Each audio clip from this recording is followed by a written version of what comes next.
Oprah 2020, yay or nay? People on social media were very excited about Oprah running for president, even though she hasn't announced it following her speech at the Golden Globes. NBC even tweeted, quote, "Nothing but respect for our president," with a gif of Oprah, and CNN reports that she is actively thinking about a potential run, according to friends of hers. But now the discussion is, should she? What are we looking for in our politicians? I think even on this show we covered that Dwayne "The Rock" Johnson had addressed rumors that he might be interested in running for higher office. The Washington Post has a really interesting piece by Paul Waldman discussing why we are interested in celebrities running for office. He points out sort of a common trope, which is that you'll have a politician run and they say, "I'm a businessman, I'm not a politician," or "I'm a this, I'm not a politician," because we have such a nasty taste in our mouth, sort of soured to politicians and what we can expect from our politicians, because it feels like it's all talk and no actual work. But they point out, would you really want someone that says, "I'm a computer programmer, not a roofer," to work on your roof?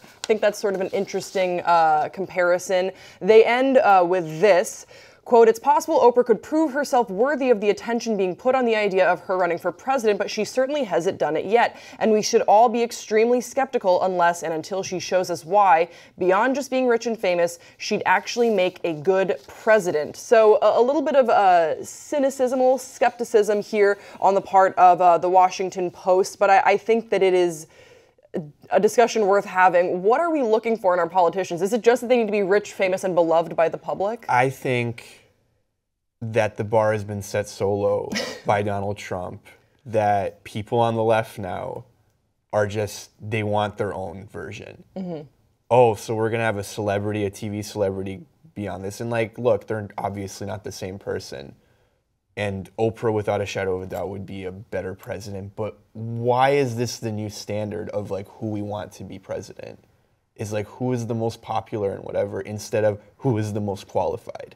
Right, and using those qualifications and branding yourself in a way that is TV friendly. Because the truth of the matter is that you have to appeal to voters on a personal level. That's why they all do the Ellen show. You know, that's why they all do late night talk shows, and why that's really important, because you want people, it's easier for people to say, "I like that person, I'm going to vote for them." Remember George W. was all, "I want to have a beer with this guy," rather than understanding tax reform. And that's complicated, and it can feel very distant, and it's not really accessible because it just sort of pushes people away. And it's easier to discuss what you thought of the new season of Game of Thrones than it is to discuss your views on healthcare reform. So unfortunately, a lot of us, it's easier to lean into those more palatable discussions. So that's what we're looking for. It's such a sad state of affairs to me that we're like even having these conversations. It's the American idling of our presidential system, election system. Mm-hmm. And I really don't like that. I look at myself, I'm like, I love Oprah, like she's great, but who I want to run my country, because it's such a enormous responsibility that like you need to know so many different things and you need to be able to make so many different decisions. I want someone who's like worked their whole life towards that. Not someone who was a great talk show host, who was a great entertainer, who was just a good person in general. I need more than that. Mm-hmm. I want someone who knows about the policies, who's studied politics, who's studied foreign policy, who has experience in doing those kinds of things, who has experience running entire just bureaucracies or whatever, like in just groups of people to help govern. I think people can get a little bit jaded to that. So it's like, oh, this person spent their whole life in search of power and greater power. It's really hard to examine people's intentions and motivations, and I think that's why people sour to status quo politicians, where it's like, oh, you just wanted to govern and like be in power this whole time. Yeah. There's a really great book that I read called The Republic of Spin. I'm blanking on the name of the author. And it basically walks through the American presidency and its use of the media and how it has evolved into a very symbiotic relationship. And it goes all the way back from like Teddy Roosevelt and different different sort of PR tactics that he used, and then all the way to Dwight Eisenhower, and he was the first president and presidential candidate to work with television cameras, and how he hated that, and how it wasn't something that he viewed as dignified enough for the office, all the way up to George W. And then it ends, unfortunately, I wish the book had been written a little bit later, with Barack Obama and his use of social media and Twitter and becoming the great communicator in chief. And the fact of the matter is, and FDR's fireside chats, the executive office has totally shifted, and right now where we're at is way more about image than it has ever really been about policy. Yeah. And I think that that's always been true to a degree, but it hasn't been as immersive as it is now with social media and with all the sort of the like shit posting, and everyone can have their own take, and people can doctor photos and memes and going viral and all this stuff. It's really different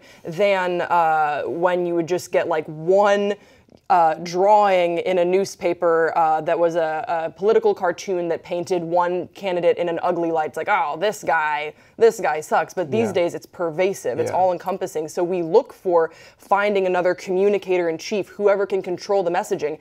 And Donald Trump did that in this past election. And I think when you look at the left, the Democrats are like, okay, who could we bring that can go up against someone who is as strong at mobilizing his base with his branding and his messaging as Donald Trump? Oprah, I mean, she is great at controlling her brand. If there's one thing that she has nailed, it is her amazing sense of branding. I think anyone who really gives a shit about politics right now on the left is totally against this decision. But just like to add like a few other points, this wouldn't be the first time someone who doesn't have a political experience would try to get into politics. I mean, you have Arnold Schwarzenegger. He became the governor of California Ronald Reagan. Ronald Reagan. He was a movie star, huge movie star. He wasn't that huge.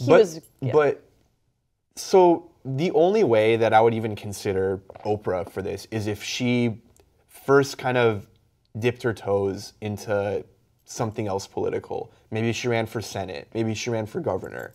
And she got a few years of that under her belt before, like, so she could prove herself before she would go on to do something bigger like the president.